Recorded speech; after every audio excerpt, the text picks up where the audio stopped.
Hi guys, I am Arpan Banerjee and welcome to Knowledge Grab channel.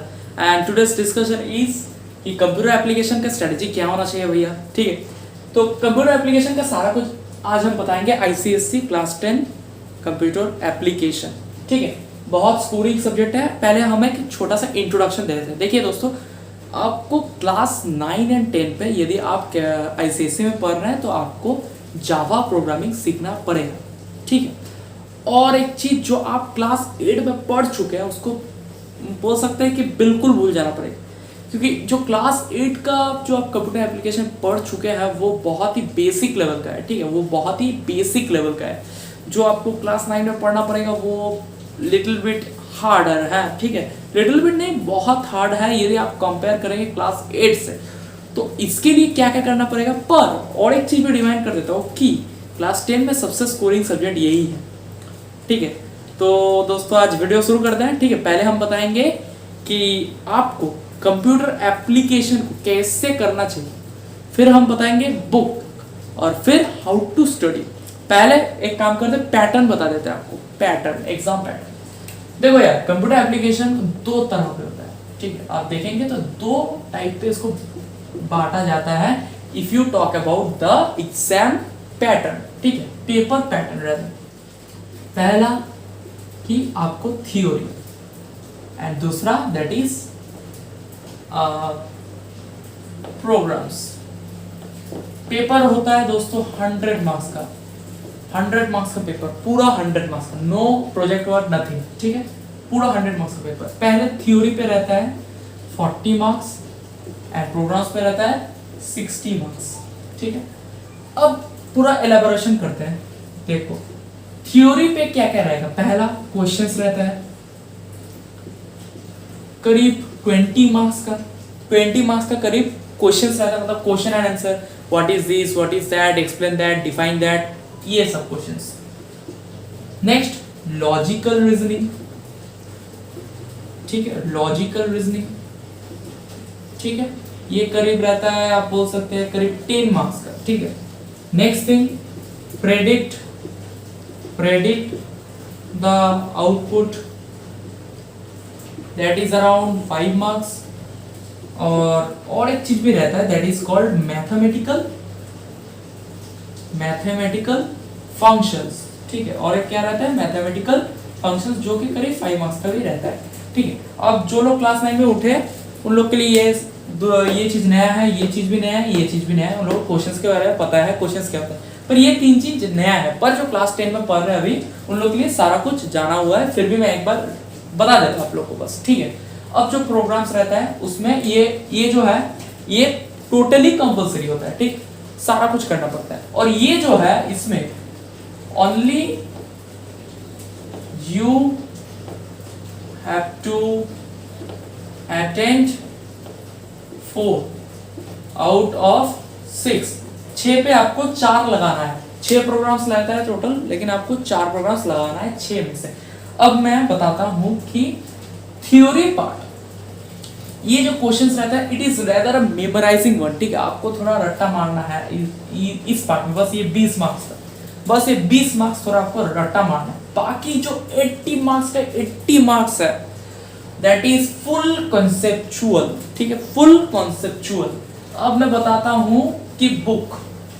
देखो यार, पहले book को पहले एक ओवरव्यू कर देते हैं. ठीक है, ये है पुराना वाला, मैं दिखा रहा हूं एपीसी कंप्यूटर एप्लीकेशन. देख पा रहे हैं आप, ये है एपीसी कंप्यूटर एप्लीकेशन क्लास 10, और 9 का मेरे पास अभी मौजूद नहीं है. ठीक है, तो मैं आपको नहीं दिखा पा रहा हूं. तो ये जो क्लास 10 है, ठीक है, ये क्लास 10 का बुक बहुत बढ़िया है, बहुत ही खूबसूरत प्रोग्राम्स है इसमें. ठीक है, तो अब बताते हैं इसको हैंडल कैसे किया जाता है, ये बुक को हैंडल कैसे किया जाता है. देखो यार, बुक का पहले जो भी चैप्टर पढ़ रहे हैं उसको पहले थ्योरी पढ़ना जरूरी नहीं है. उसका पहले थ्योरी पढ़ना जरूरी नहीं है. उसका क्या करना जरूरी है, उसका जो सॉल्व्ड प्रोग्राम्स है, आप देखेंगे बहुत सारा सॉल्व्ड प्रोग्राम्स है, उसको हर एक स्टेप को लॉजिकली समझना जरूरी है. मान लीजिए आप पहला लाइन लिख रहे हैं import java.util.scanner, import java.util.scanner, ठीक है। तो ये क्यों लिख रहे हैं, इसका काम क्या है, ये चीज जरूरी है। बल्कि ये जरूरी नहीं है कि इंपोर्ट क्या है और जावा क्या है, ये जरूरी नहीं है, पर जरूरी ये है कि ये कब लिखा जाता है और इसका काम क्या है, function, what is the function of this, ये चीज जरूरी है, ठीक है। तो ये चीज हम बता दिए। अब हम बताते हैं कि हाउ टू स्टडी। देखो, I am speaking that computer application में उतना एफर्ट देना जरूरी नहीं है। आप पूछेंगे क्यों नहीं है, क्योंकि यदि हम देखें, जैसे हम बोले कि थ्योरी रहता है और 60 मार्क्स का प्रोग्राम्स रहता है, तो आप बस only after completing all the subjects and all the other works that you have, you just go for computer application। ये सबसे बढ़िया बनेगा यदि आप रात को ये बनाते हैं। रात को यदि आप रात को only 2 प्रोग्राम्स लगा देते हैं, ठीक है, only 2 प्रोग्राम्स लगा देते हैं, मान लीजिए एक दिन का काम खत्म, 2 प्रोग्राम्स ओनली एक दिन, मतलब 7 दिन में, हफ्ते में 7 2 14 प्रोग्राम्स बन जाएगा मेरा, ठीक है। और एक चीज, ये करीब आपका चलेगा आपका प्री टेस्ट तक, प्री टेस्ट और यू में से द रिहर्सल एग्जाम तक ऐसे ही चलेगा।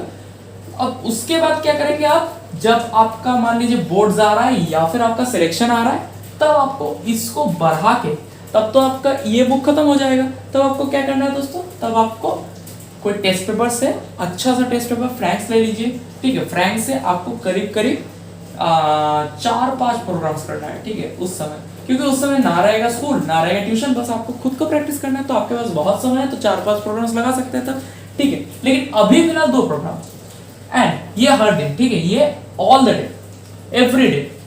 And the second thing, if you talk about the theory, ठीक है, तो थ्योरी में जो करना है, कोई भी 3 डे, हफ्ते में कोई भी 3 डेज आप 45 मिनट्स करके every day, 45 minutes each day पढ़ लीजिए।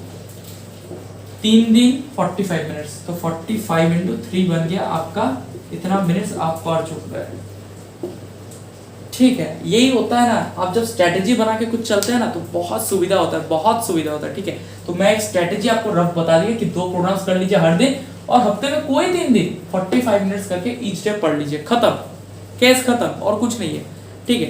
तो ये यदि आप फॉलो करते हैं, तो मेरे हिसाब से कंप्यूटर एप्लीकेशन बहुत इजी सब्जेक्ट है, बहुत स्कोरिंग सब्जेक्ट है। और एक चीज, आप भूल से भी ये 20 मार्क्स जो क्वेश्चंस है, ठीक है, इसको छोड़ के और कुछ रट्टा मारने का कोशिश मत कीजिए। ये मेरा रिक्वेस्ट है कि कभी नहीं होगा यदि आप वो क्वेश्चन छोड़ के यदि प्रोग्राम्स रट्टा मारना शुरू कर देंगे, तो कोई फायदा नहीं है, क्योंकि 1-2 लाइन मिस मतलब प्रोग्राम्स का सारा कुछ गलत। मानते हैं स्टेप मार्क्स मिलेगा, पर क्या आप खुश होंगे यदि आपको 15 में 10 मिलता है? क्या आप खुश होंगे? नहीं होंगे। तो आपको क्या चाहिए? 15 में 14 चाहिए, आपको 15 में 15 चाहिए। तो ये तो आपको तभी मिलेगा जब आप हर एक फंडा समझेंगे, उसका हर एक चीज समझेंगे, हर एक कॉन्सेप्ट समझेंगे। तो ये जरूरी है, 2 प्रोग्राम्स लगाइए हर दिन और 3 डेज करके 45 मिनट दीजिए, मेरे हिसाब से बहुत है। एंड अनदर थिंग, जो आप भी क्वेश्चंस पढ़ रहे हैं ना, जो क्वेश्चंस आप पढ़ रहे हैं, मान लीजिए कि 3 डेज हम थ्योरी पर 45 मिनट्स का, तो आप जो क्वेश्चंस पढ़ रहे हैं या फिर जो कुछ भी पढ़ रहे हैं, तो उसको ना लिखने की कोशिश कीजिए। मान लीजिए व्हाट इज डेटा एब्स्ट्रैक्शन, ठीक है, तो आप पढ़े व्हाट इज डेटा एब्स्ट्रैक्शन, अब उसको लिख लीजिए, मतलब बुक देख के नहीं, उसको याद करके फिर लिखिए, लिख के फिर से लिखिए, 2 बार लिखिए लगातार, देखते हैं कि आप भूलते हैं कि नहीं। एक बार यदि लिख लिए तो मतलब आपका याद रह गया, ठीक है। ये चीज कंप्यूटर में फॉलो कीजिए, ठीक है, ये चीज कंप्यूटर में फॉलो कीजिए, क्योंकि लिमिटेड थ्योरी है, ज्यादा थ्योरी नहीं है, लिमिटेड थ्योरी है। तो दोस्तों यही था कंप्यूटर एप्लीकेशन। आप बोले थे स्ट्रेटेजी वीडियो बनाने के लिए, तो हम बना दिए कि कंप्यूटर एप्लीकेशन का स्ट्रेटेजी वीडियो। और दोस्तों तो यही था, ठीक है। तो good bye, have a nice day, stay home, stay safe, thank you.